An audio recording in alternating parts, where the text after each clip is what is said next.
situ saya melakukan ritual terakhir Kang Odeng bersama Pak Bowo itu. Saya duduk di kasur lah sama Pak Bowo dan saya memejamkan mata, kita membaca mantra lah, kurang lebihnya mantranya seperti ini Kang Odeng.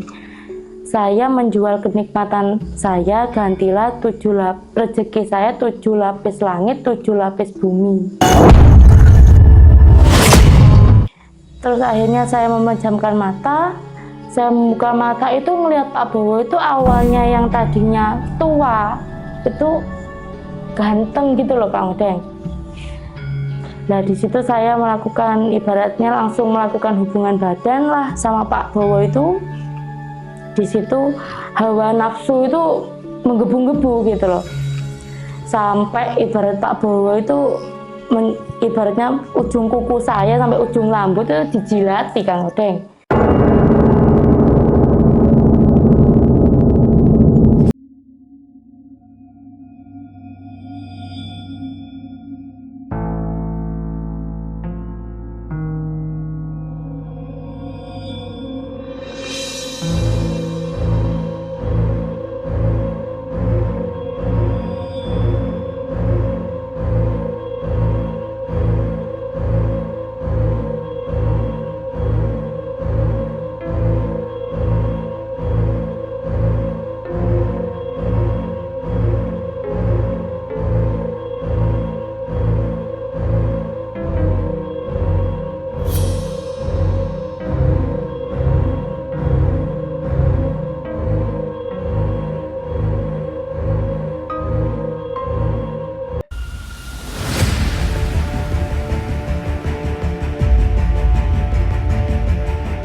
Selamat malam Sobat Ekspedisi Kang Odeng.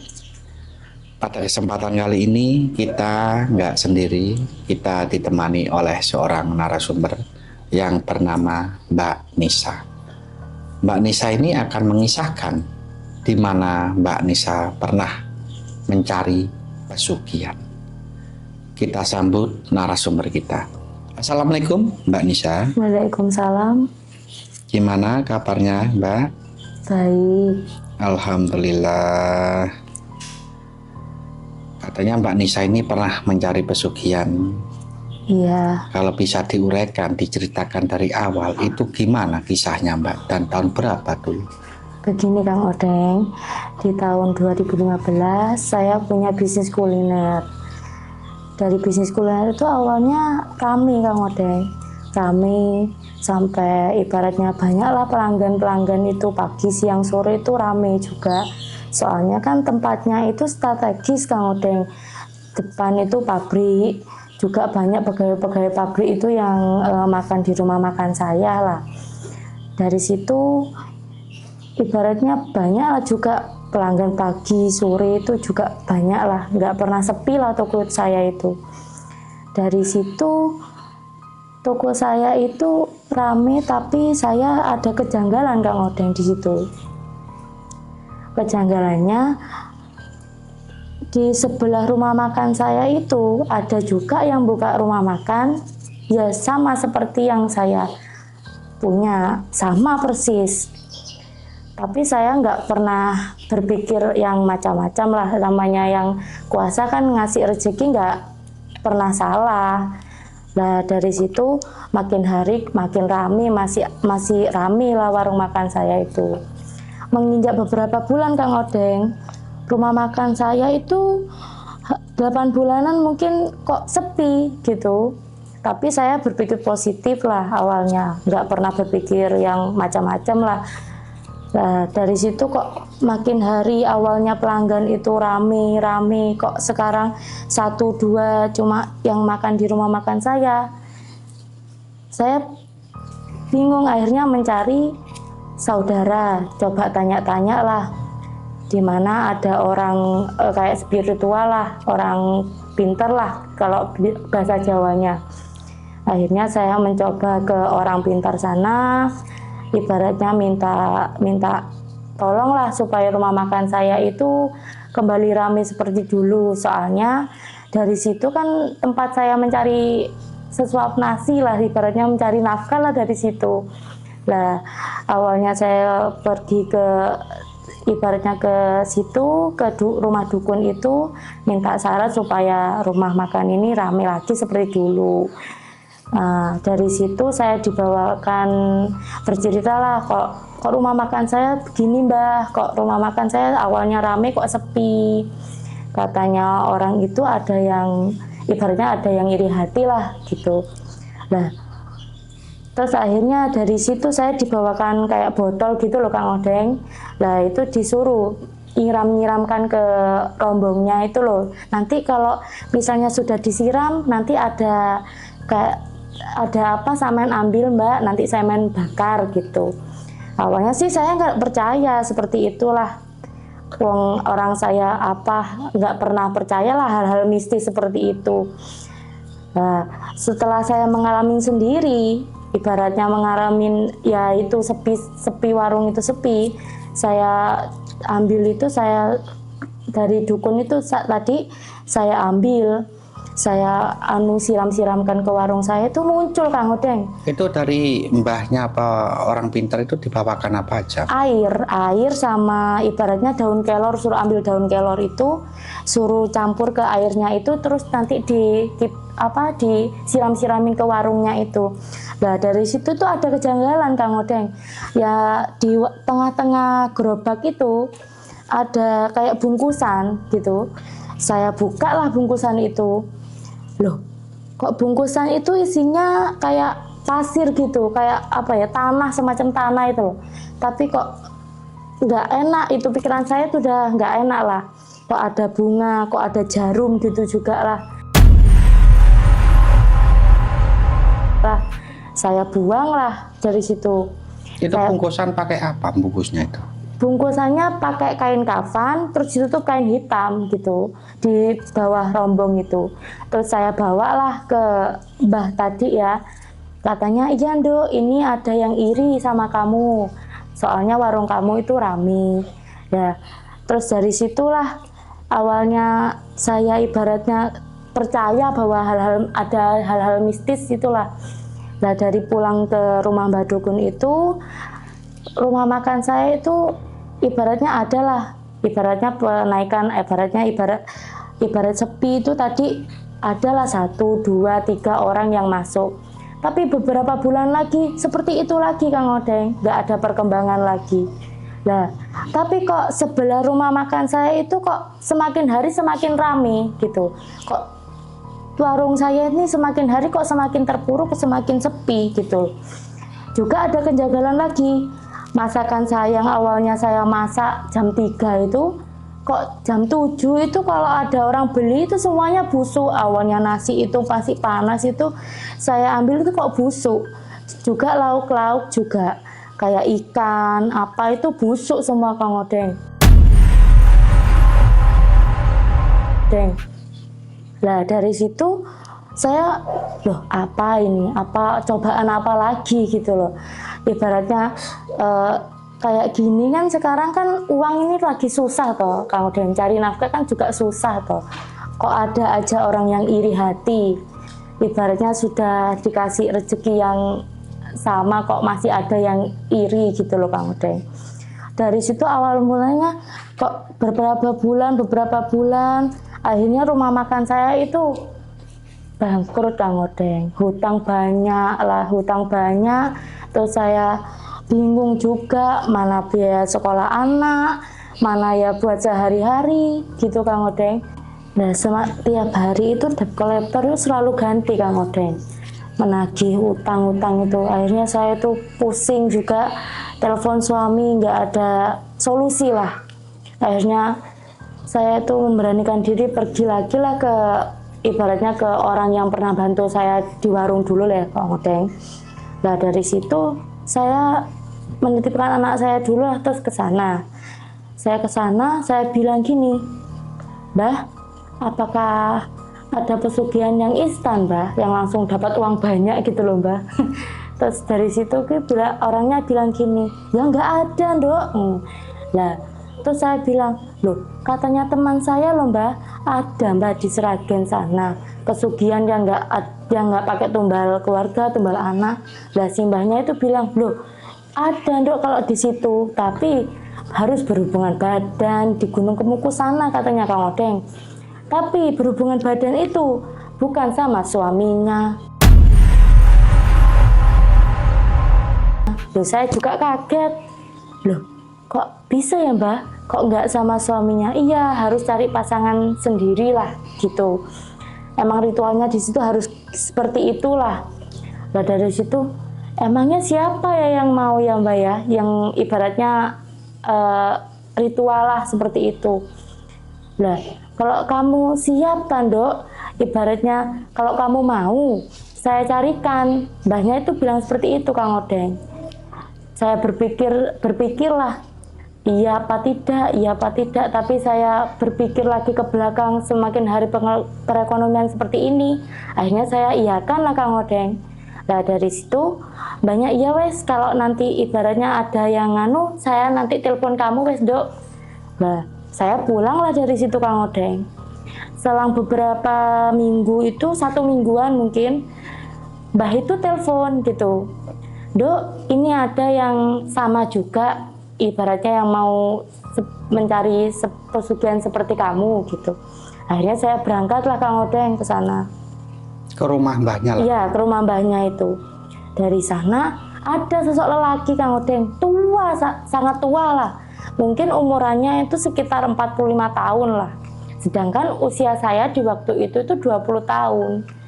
Saya berpikir, ya Allah, kata orang Jawa ini Kang Odeng, ya Allah orang ini kok hitam sekali, sudah tua, ibaratnya gitulah. Nah, terus akhirnya saya juga duduk di situlah, saya berkenalan sama bapak itu tadi. Ternyata namanya Pak Bowo. Nah dari situ saya diwejang lah sama Mbah Dukun itu tadi. Kalau mau di sana ini pasangan kamu Dok gitu. Tapi kalau saya ke sana Mbah, saya nggak ada biaya. Pas keadaan di situ kan juga uang saya nggak ada Kang Odeng. Si Pak Bowo itu bilang, kalau kamu emang mau, ayo saya yang biayain sampai kamu ke sana. Akhirnya saya berpikir saya maulah sama Pak Bowo itu tadi. Akhirnya saya berangkat sama Pak Bowo, pamitan sama Mbah Dukun sana. Mbah Dukun sana konfirmasi sama sana. Saya berangkat sama Pak Bowo itu. Dan naik bis dari sana itu saya pergi sama Pak Bowo itu dari Seragen situ di Gunung Kemukus itu saya ketemulah sama kuncennya. Apa nggak ditentukan hari Mbak Nisa waktu ritual di Gunung Kemukus itu? Iya Kang Odeng, harus ditentukan itu hari Kamis malam Jumat Pon, harus sampai sana ya Kang Odeng. Saya naik bis itu sekitaran jam nggak sampai setengah 12 itu udah sampai di sana, sudah ada yang yang jemput lah Kang Odeng. Yang jemputnya siapa? Itu temannya Mbah yang tadi itu, temannya Mbah yang saya minta tolong itu. Dari sana saya dijemput, saya kasihlah uang bensin lah ke temannya itu. Dari situ saya diajak ke tempat itu Gunung Kemukusnya sana, terus saya diajak ketemu kuncinya sana. Nah dari situ masih nunggu ritual itu kan masih lama Kang Odeng. Agak sore itu saya melakukan ritual di Sendang Dewi Ontrowulan Kang Odeng. Selesai saya melakukan ritual di sana, saya pindah ritual lagi ke atas Kang Odeng, ke makam Pangeran Samudro. Di situ sudah ada kuncennya. Dari sana saya diarahkan lah, kalau suruh ibaratnya, kalau dibilangin kalau berhubungan badan seperti ini. Nah dari situ Pak Bowo itu tadi dibilangin suruh ngambil bunga kantil. Nah di situ Pak Bowo ngambil bunga kantil Kang Odeng. Nah di situ ngambilnya di mana itu Mbak? Di kantilnya itu di makam itu di makam Samudro itu, Pangeran Samudro itu diambil, itu dipakai syarat lah, disuruh bawa Pak Bowo itu. Nah mendekati ritual terakhir itu suruh cari penginapan sama kuncennya itu Kang Odeng. Di situ Pak Bowo itu cari penginapan, disuruh ke bawah lah, itu suruh cari penginapan. Saya turunlah ke bawah sama Pak Bowo itu, cari penginapan lah. Di sana itu ternyata banyak lah perempuan-perempuan nakal seperti itu. seperti mucikari seperti itulah. Dan di situ sangatlah ramai, banyak juga yang melakukan ritual-ritual seperti ini Kang Odeng. Di situ saya katanya kuncinya itu tidak boleh habis berhubungan itu tidak boleh dicuci lah, itunya itu tidak boleh dicuci. Nah dari situ saya melakukan ritual terakhir Kang Odeng bersama Pak Bowo itu. Saya duduk di kasur lah sama Pak Bowo dan saya memejamkan mata, kita membaca mantra lah, kurang lebihnya mantranya seperti ini Kang Odeng. Saya menjual kenikmatan saya, gantilah rezeki saya 7 lapis langit, 7 lapis bumi. Nah, sekitar itu saya berbaca berulang-ulang kali itu ada keanehan Kang Odeng. Sampai di situ, sampai ada keanehan, sampai akhirnya suasananya itu awalnya rame, jadi sepi gitu. Terus akhirnya saya memejamkan mata. Saya membuka mata itu ngelihat Pak Bowo itu awalnya yang tadinya tua itu ganteng gitu loh Kang Odeng. Nah di situ saya melakukan ibaratnya langsung melakukan hubungan badan lah sama Pak Bowo itu. Di situ hawa nafsu itu menggebu-gebu gitu loh. Sampai ibarat Pak Bowo itu ibaratnya ujung kuku saya sampai ujung rambut itu dijilati Kang Odeng. Gitu. Saya kira itu cuma 1 kali kan melakukan hubungan seperti itulah. Saya sudah melakukan hubungan seperti itu, saya bersih-bersih di kamar mandi lah. Perjalanan kan cukup panjang kan Kang Odeng, dari sana ke rumah ke sana kan cukup jauh. Jadi saya habis bersih-bersih, saya duduk di kursi, Pak Bowo itu gitu lagi Kang Odeng. Nafsu lagi gitu. Sampai saya itu ibaratnya gitu loh. Awalnya diciumi semua, dicium semua, padahal suami saya sendiri nggak pernah seperti itu gitu loh. Kuku ini diemut, sembarang diemut gitu Kang Odeng. Sampai akhirnya itu semalaman itu nggak tidur gitu. Sampai ibaratnya deket saya itunya gitu lagi, deket saya itunya gitu lagi. Sampai saya ini ya Allah, sampai saya ini capek gitu loh Kang Odeng. Nah dari situ tuh saya ngajak pulang itu, kata Pak Bowo nggak ada kalau bis sekarang, adanya besok pagi.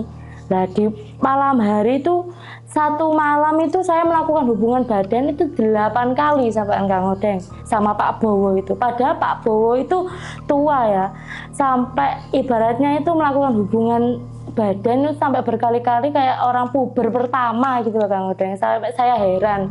Akhirnya sampai malam itu berhubungan badan sampai pagi lah saya tidak tidur. Nah udah menjelang subuh itu saya kan bersih-bersih lah, mandi. Lah habis mandi tuh ya digarap lagi sama Pak Bowo itu.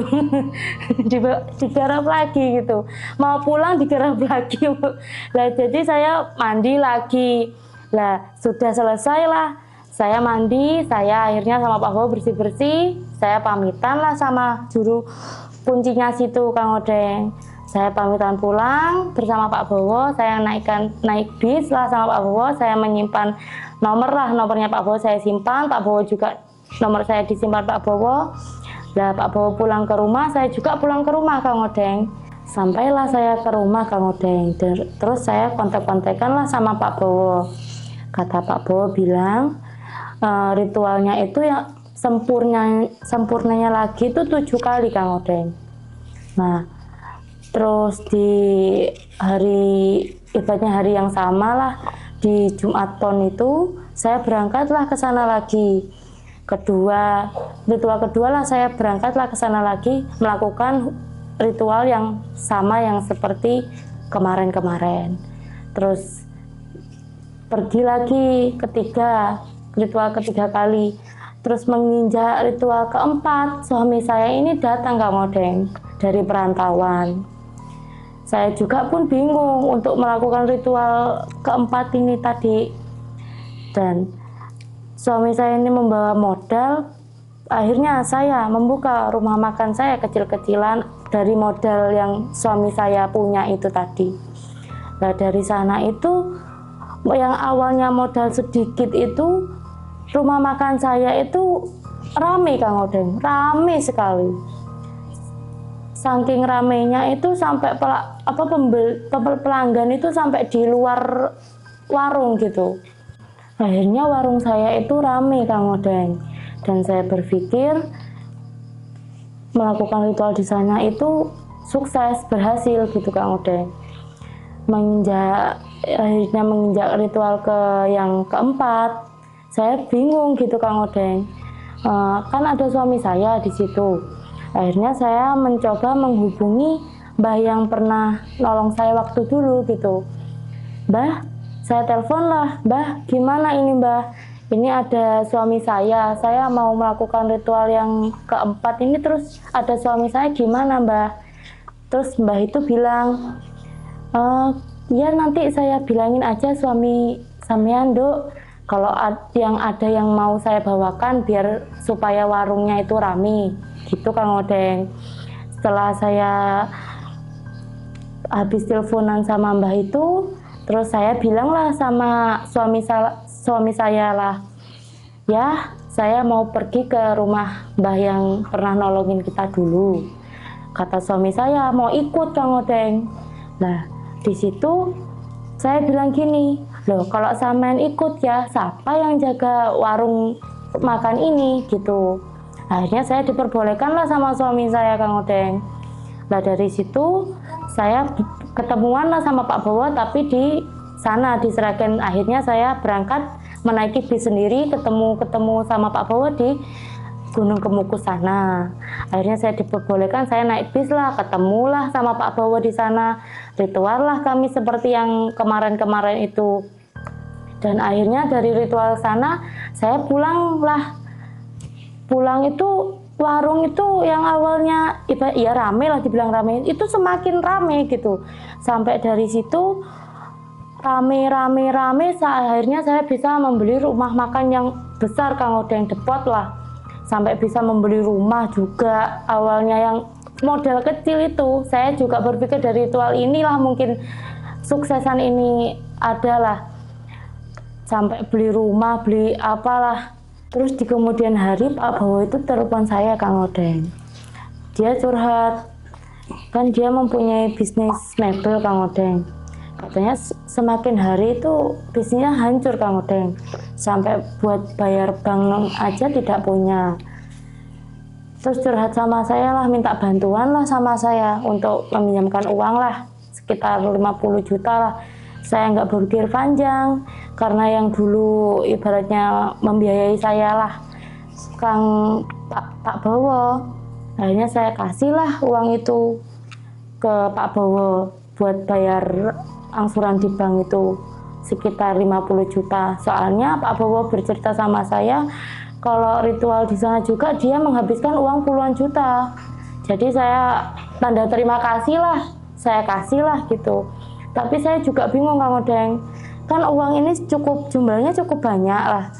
Nah di sini kan sudah ada suami saya juga takut. Ibaratnya kan pembukuan semua kan ada di suami. Takutnya nanti dipakai apa uang sebanyak ini. Tapi saya berpikir yang dulu kan yang biayai saya kan Pak Bowo. Jadi saya nggak berpikir panjang lah, saya kasih lah uang itu. Waktu itu ngasih cash apa transfer, Pak? Transfer M-Banking. Nah dari situ usaha saya semakin lancar, Pak Bowo ini yang semakin anjlok Kang Odeng. Lama-kelamaan itu suami saya juga tahu gitu Kang Odeng. Ibaratnya lihat di HP saya itu kok ada transfer ibaratnya 50 juta ke rekening Pak Bowo itu. Saya tuh ditanyain gitu, dari buat siapa ini, ibaratnya transfer 50 juta ini buat ke siapa, kok Pak Bowo gitu.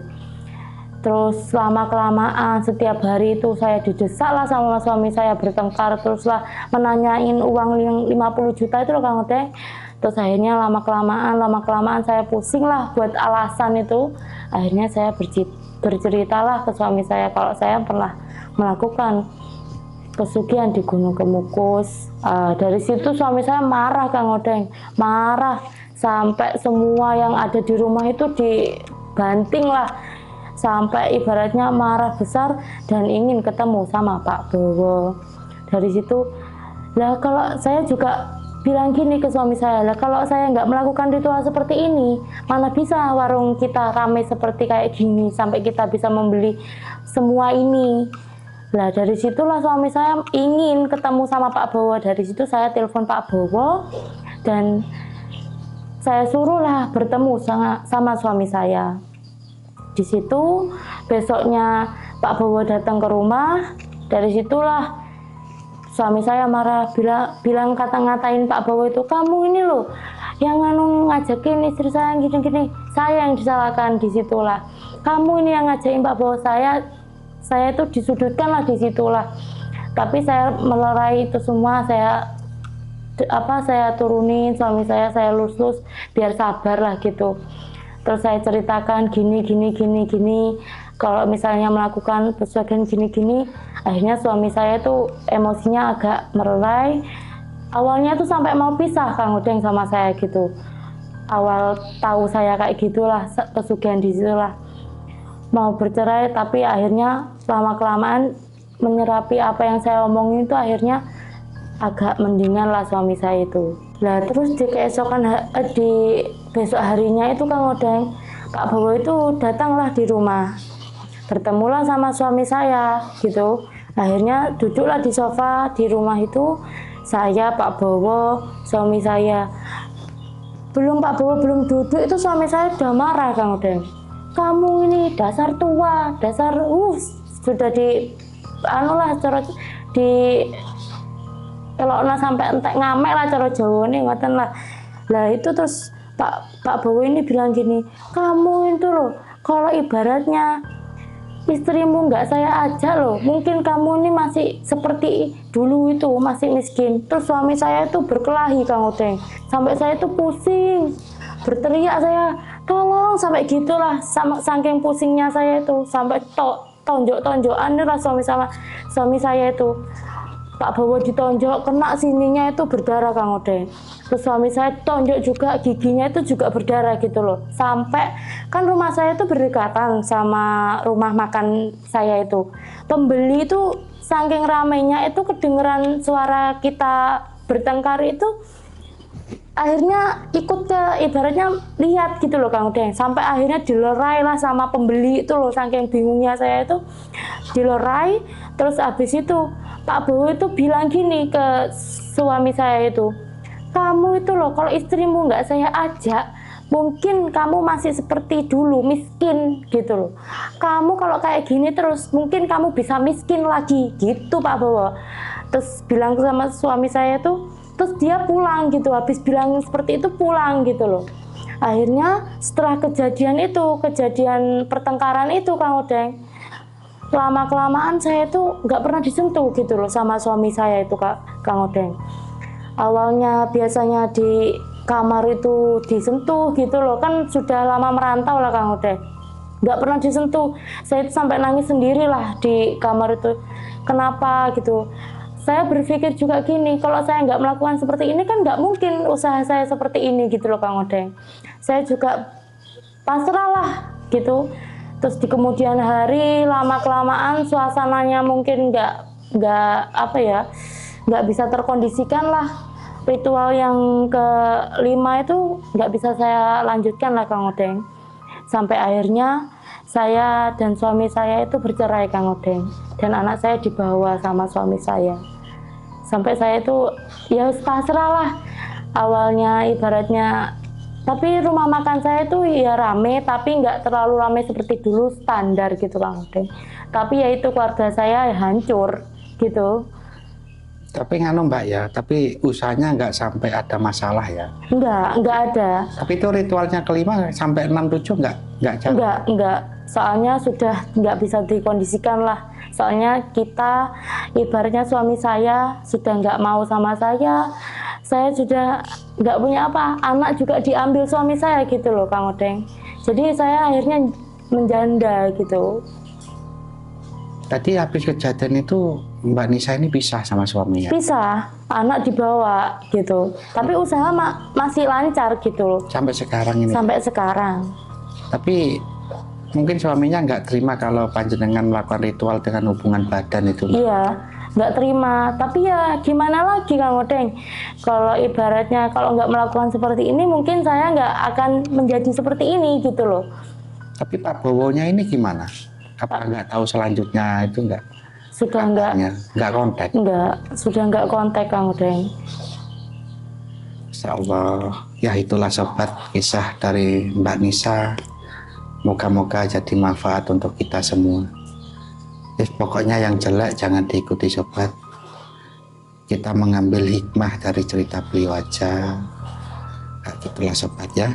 Ya terima kasih Mbak Nisa sudah mau mengisahkan kisahnya Mbak Nisa di channel kita.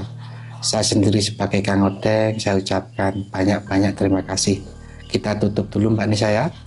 Assalamualaikum warahmatullahi wabarakatuh. Waalaikumsalam warahmatullahi wabarakatuh.